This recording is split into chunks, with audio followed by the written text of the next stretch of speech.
And welcome to Second Chances here at Lift FM 98.5 and 103.3 on your FM radio dial, as well as online at liftfm.com. And a reminder that all of our programs on Second Chances are available. We archive them, and they can be found at advantageradioministries.org. And we have a wonderful guest with us tonight. She is joining us. She has written, I believe, several books and is about to put out another one. We're going to learn about her and her books. Her name is Connie Strashheim. And Connie, did we get that last name pronounced correctly? Yeah, pretty close, Greg. It's Strashheim, but that's okay. Okay. We want to thank you for coming on the program tonight. Well, thank you for having me, Greg. It's great to be here. Connie, give us a little bit of a background of who you are, where you're from. Did you come from a Christian home? Things of that nature to get us started here. Yeah, sounds good. Wow. Well, I was born and raised in Denver, Colorado. I'm 36 years old, although I have spent about 10 years of my life in other parts of the world, living overseas as well as on the East Coast. And I wouldn't say that I was raised in a Christian home, although my mother did talk to my sisters and I about Jesus when we were young, but God wasn't really a central part of the family, and I don't know if that's because my dad just wasn't into talking about it or taking us to church or anything, but my mother did give me an impression about what Jesus was like, and so I believe that I had a relationship with him when I was young, but a lot of difficult things that happened to me in my childhood actually caused me to turn away from God at a very young age, probably age 12 or 13. I used to pray when I was really young, and I stopped praying about when I would say when I was 12 or 13 because I just felt like God didn't hear my prayers. And so I went into this period of rebellion, which lasted until I was 28 years old. And at the age of 28, I was living in Argentina, and I was dating a person who ended up threatening my life. And it was a very scary experience that just produced an anxiety disorder in me. It was very severe. And as a result of that anxiety disorder, I began to seek God again. I just thought, wow, this is really scary, and I began to ask myself a lot of questions because I just felt like life suddenly didn't have any meaning, and so I gave my life back to God at the age of 28. I basically said to him, I'll do anything if you just give me peace. And what was interesting about that is that I did get peace, but with that also began the most, I guess I would say, the 8 most difficult years of my life. And because shortly after that, I came down with chronic Lyme disease and became completely disabled by that. So instead of, God giving me this rosy life, I was allowed to experience even more hardship, which was really difficult because I kind of had a different expectation of God. I thought things were going to get easier, and all of a sudden I'd have this peace and joy that I thought all Christians have when they give their lives to him. Well, what I did experience was his presence. And so from that time on, I began to seek him daily, and he helped me through all of these symptoms of Lyme disease, which began to just manifest really strongly. And so that was when I was 28 years old. Well, I had to quit my job, and I actually became disabled by Lyme. I was working as a flight attendant for United Airlines at the time, and I had to quit my job because of all my symptoms, and I began to do medical research, and which led me to start a blog on Lyme disease. Excuse me. And then a publisher found my blog, I think it was in 2006, and asked me if I wanted to do a book on Lyme disease.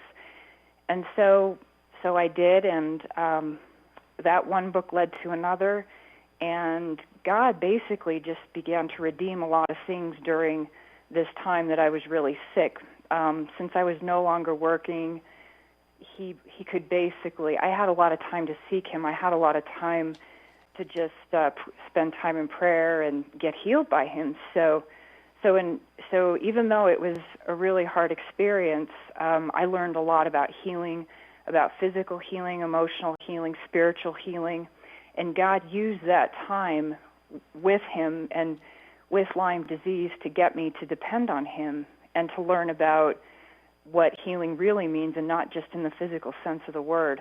And so my story has basically been that God has redeemed me in a way that I didn't expect, and that was to allow me to go through a lot of hardship. But I can now say that 8 years after I became disabled from Lyme disease, that I'm now a lot more stronger. I'm a lot, and not just physically but emotionally, I'm a lot wiser, and that and God is now using me to pray for others in their healing. He's using me to reach out to others, to teach them about Lyme disease, to teach them about healing, to teach them about cancer, which is going to be my latest book, which will be published in a month. But it's been a hard process, but God is definitely giving me what I would guess you would say is a second chance at life after a life that has been filled with a lot of hardships. So that's kind of, in a nutshell, my story. Wow.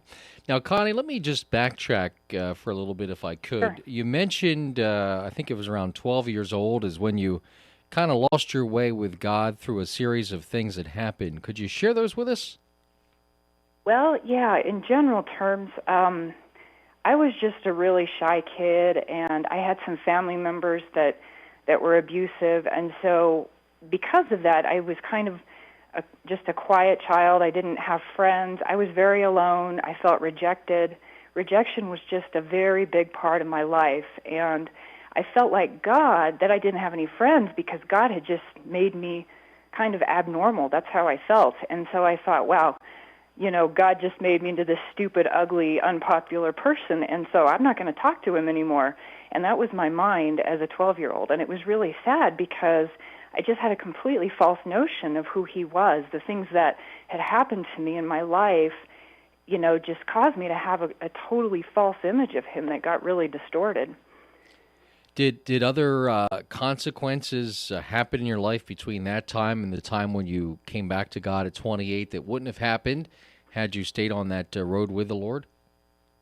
I think possibly, but as a child, in the absence of having somebody, an adult, guide you in the things of God, to show you the Word, to take you to church, to just exert a godly influence upon you, I think it would have been difficult because I did pray to him, but I didn't have a right view of him because nobody was there to teach me about him.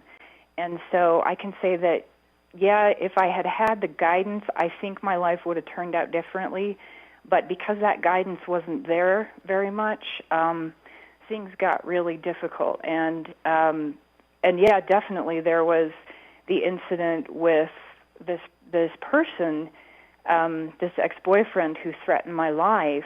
I don't think I would have gotten involved with him. I would have had the discernment to know he wasn't good for me if I had been raised in a godly household. And I don't want to say my parents weren't godly. My mother did teach us about Jesus, but a Christian life really wasn't lived out very much in our household in some ways. And so there was a certain kind of hypocrisy there. As you look at what you went through, and then of course you become an adult and you're working, I think you mentioned in the airline industry. Is that correct? Yeah, I was a flight attendant. Yeah. Did you kind of feel at that point of your life before the disability and the sickness that your path in life was to work for the airline and that's where you were going to be in life? Is that what you kind of had thought at that point? Well, I never felt like that was my calling. I just knew that I loved traveling, and so I started to do it, and I actually hated it for several years, but then I kind of got used to the travel benefits, and I began to do kind of humanitarian mission trips around the world, and so I thought, wow, there's some purpose and meaning in this, and I actually gave my life to God a few years before I got sick, so I started to witness on the airplanes, and I started, doing these mission trips with people, and I felt like, okay, well, this isn't so bad. I'm just going to stay with this. But God, the thing is that God had gifted me for something else. He's gifted me in writing. He's also gifted me with leadership abilities. And and so really it wasn't in line with my giftings, and I feel like God had to, and now I don't think God ever causes disease, but I think he allows certain circumstances to get us back on the right path, on the path that he has for us. And so I think he may have allowed the difficult circumstances to get me more on a path that I was supposed to be on in the first place. Any particular stories you remember or situations that happened? You mentioned that working on the airline, giving your life back to God, you had some chances to witness to people. Any stories that stick out? Yeah, well, one time I was on a flight and it wasn't very full, and I was wearing this beautiful silver cross that I had purchased in Italy, and I was serving passengers, and this one guy commented on the cross, and I took advantage of that situation to tell him about Jesus and God, and he became very open to the gospel at that point and wanted to know more. And so fortunately, because the flight wasn't full, after we got done serving the passengers, I actually sat down with him in my uniform and with my Bible, and I just began to share some passages with him. And it was really amazing because usually, we don't have time or the ability to share with passengers to that extent, but he was just totally open and very encouraged by that. But yeah, I have a few stories like that, for sure. Now, once you became sick and went on disability, and I guess one thing led to another, and you had to leave the airline industry. Prior to that, did you ever have an inkling that you were going to be writing? I did, because before I got sick, I actually wrote a fiction novel, and it never got published, but I went to a Christian Writers Conference, and a publisher there was very encouraging to me, and a lot of people at this conference were saying, this is your calling, you need to do this. And when I was a kid, actually, when I was 13 years old, I wrote another novel, and, it wasn't very good, but I knew that God had put that in me, but I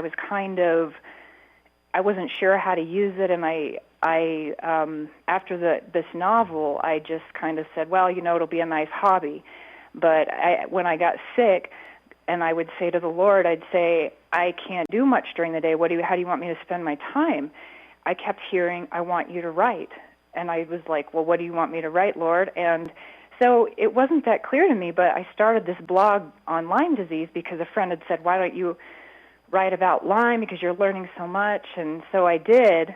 And then God took that experience and I got a publishing contract from it. But it was funny because it was almost like God had to put that in my face. Like I didn't go looking for it. And so he just made it really obvious and said, here, I'm going to bring a publisher to you and he's going to offer you a contract.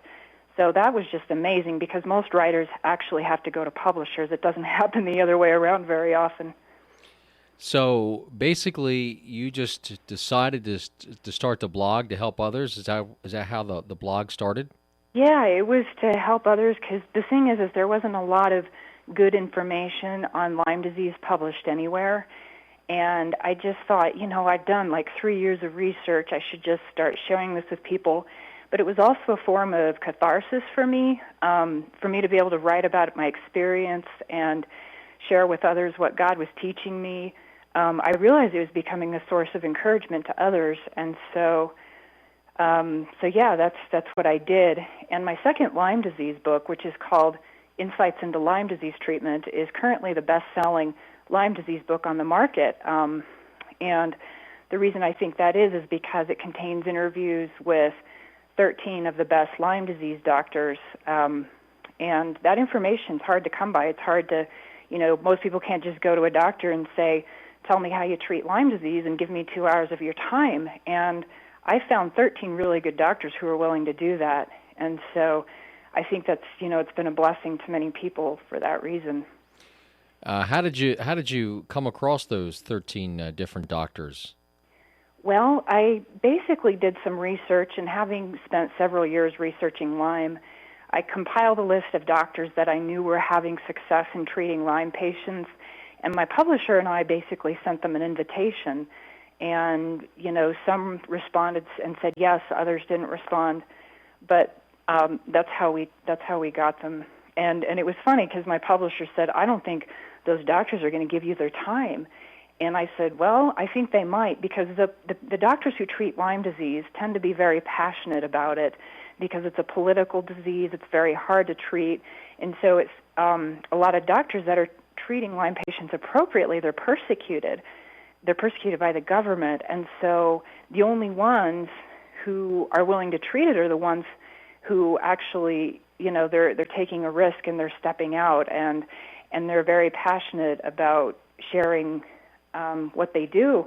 And so, I found it to be true that they're willing to share their information. Do you include any kind of a Christian message along with your books on the diseases? Yes. Well, in all of my books, first of all, I acknowledge Jesus. And in my first book, which is called The Lyme Disease Survival Guide, Physical, Lifestyle, and Emotional Strategies for Healing, in that book, I talk a lot about my own experiences and what God has shown me. And so I definitely mention God a lot in the first book. In the second one, since they are interviews with doctors, I don't mention God except in the acknowledgments. But my third book, which I published last November, which is called Healing Chronic Illness by His Spirit Through His Resources, of course, that whole book is about how God heals in the supernatural as well as in the natural world. And it's, and of course, I incorporate my experiences into that book as well. What caused you to want to write that third book? Well, it's interesting. I went to a Lyme disease conference in 2009, and there were over 400 doctors there. And as I was listening to these doctors speak, I realized that there would be thousands of Lyme disease patients that would not be cured by medicine. It's just very hard to treat. A lot of people don't have the money, and so for a lot of reasons, it's just hard. And so it kind of left me depressed. And I went home and I said, God, what about all these people that are not getting better with medicine? And I was one of them. I mean, I was better by 2009, but I still had a lot of symptoms, and I had been treating it myself for 5 years almost, and I still wasn't more than, 60% better. And so I asked God, I said, Lord, what about these people? Surely healing isn't just for the rich. Surely, healing is for everybody that you love, and, it's all of us. So anyway, he began to show me that healing is in fact in the atonement. In other words, when Jesus died on the cross, he not only died for our sins, but he died for our sicknesses as well, which means that he has given us the authority over disease. He's given us the ability to be healed supernaturally as well as through medicine. And so I began to attend conferences where, supernatural healing was practiced, and I saw many miracles, and it was like, wow, okay, God, so you don't just heal with medicine, you really do heal supernaturally. And I began to do a lot of research. I think I read 15 or 20 books, and I came to the irrefutable conclusion that, God does heal supernaturally. And I received some miracles in my body last year, which just confirmed that. And now I'm feeling, I might be 85% better, maybe even 90%, which is really amazing. And I believe it's because God has been finishing the work that he started with medicine. He's been finishing it supernaturally in me. So that's what prompted me to put the book out there, so that it would give people who haven't been healed by medicine another hope. Next thing we want to talk about is your new book that'll be coming out. Of course, obvious why you would write a book about Lyme's disease, obvious why you would write a book about supernatural healing, but the new book deals with cancer. What's the reasoning? How did that come to be? Well, when I began to research Lyme disease, I learned that it was a very political disease. In other words, there were politics, pharmaceutical company motives, insurance company motives, infectious disease society, or how do you say this? There are governmental associations that basically they deny the existence of chronic Lyme disease for political reasons. And what this means is that people's access to treatment has been deeply limited by their agendas. And I was curious whether this was also the case in cancer and other diseases. And because cancer is also a very difficult disease to cure, I began doing research on it, and I found out that the same thing was true, that, typical treatment methods for cancer, chemotherapy, radiation, surgery, they're only helpful for a very small percentage of people with cancer. And so I thought, okay, I found better solutions for Lyme disease, so surely there are better solutions for people with cancer. And so I did the same thing that I did with the second Lyme disease book. I began interviewing doctors that were having success at treating late-stage cancers. And I found that there were also doctors that had really high success rates, like 50, 60, 70% success at treating late-stage cancers, meaning these people with terminal cancers would go into remission and remain in remission for years. And, that was astounding information to me, because typically people think most late-stage cancers can't be cured or managed, and they often can. Cancer can be managed like a chronic disease. And so knowing that, I thought, wow, I've got to, people need to know this. And so I did the same thing basically with the Lyme book, but that's kind of what prompted me to do that again, because I realized people with cancer need better solutions just like people with Lyme disease do. And God, those answers are out there. Now, where are you at with your health as we speak? How has things improved since you first became ill? Right. Wow. Yeah, a lot.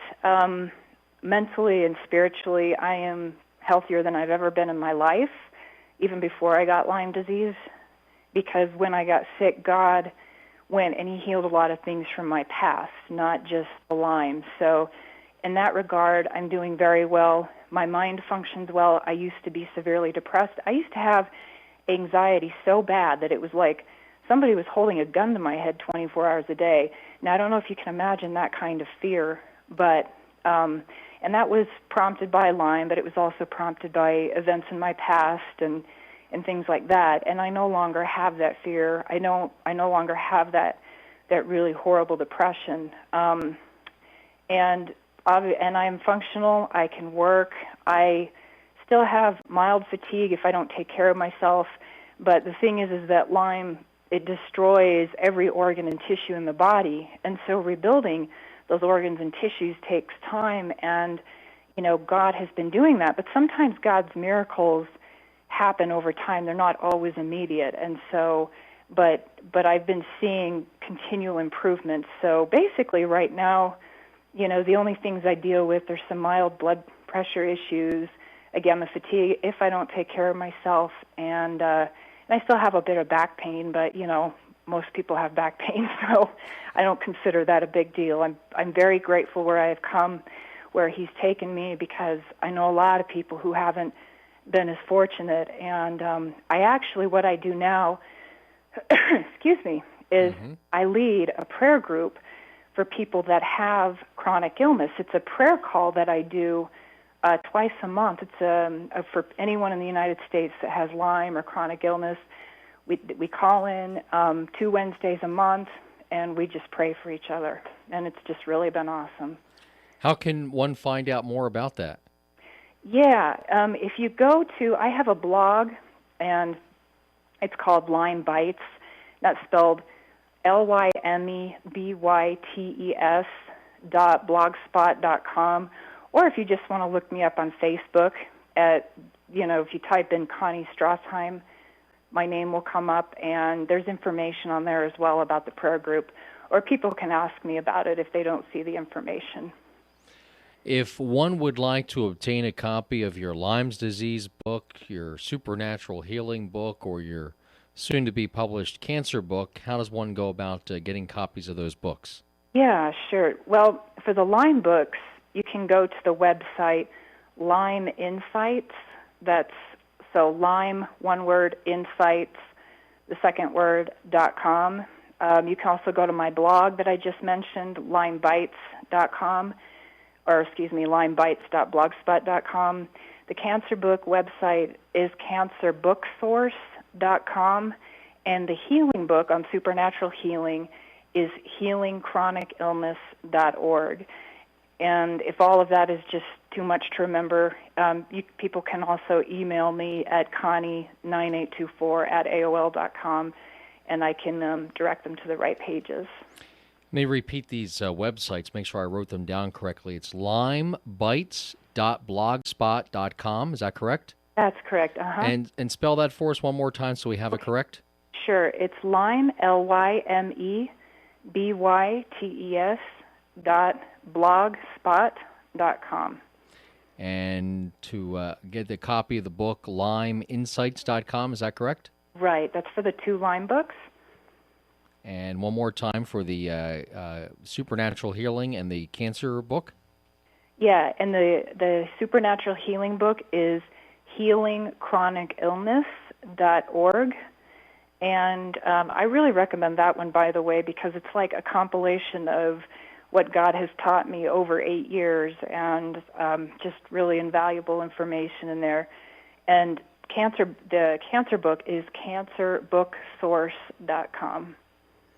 That's cancerbooksource.com. Right. Okay. All right, Connie, well, we'd like to thank you for being a guest. Real quick, if someone is out there and suffering from Lyme's disease or cancer and they just don't know where to go, what to do, where to turn, what's the best piece of advice you can give them? I would say the first place you got to go is God, and because He's ultimately above everything, and He talks to us. He talks to us through other people. He talks to us in our thoughts, through Scripture, through dreams, through visions, through shows on TV, and by going to Him, He'll bring you to the resources that you need, to the knowledge and the wisdom that you need in order to be healed. And one other question before we run out of time. Connie, you mentioned early on you wrote a novel that did not get published. Any chance that's ever going to get published? You know, I don't know. I love writing novels, but it seems God's taken me in another direction for now. But if He asks me to go back and publish it, I definitely will do so. Okay. Want to thank you, Connie, for being a guest. I know you've been a blessing to our listeners. I know you've been a blessing to the owner of Lift FM, Joe Burke, who has suffered with Lyme's disease. Well, and I know he'll be very appreciative to see the resources in the book and to hear this interview. It's an encouragement to all who have been through this. Well, great. I do hope so, Greg. It's been a pleasure being here, and I hope that my information will bless those who are listening. I would just say there's always hope, even when, life seems like everything's just really bad. There's always hope. If you have God, you have hope. If you don't have God, you certainly don't have hope. That's for sure. Yes, amen. Thank you so much, Connie. Our guest tonight on Second Chances has been Connie Strashheim, and we'd like to thank her for being a guest here on Lift FM 98.5, 103.3 FM, as well as 97.9 FM. Remember, all of our shows always available on the World Wide Web. We archive them at AdvantageRadioMinistries.org. That's AdvantageRadioMinistries.org. Click on Second Chances, and then select the guest, and you'll have the opportunity to hear the show whenever you'd like. And remember, we're here every Tuesday night, 9 p.m. for a brand new Second Chance right here at Lift FM 98.5 and 97.9 on your FM radio dial.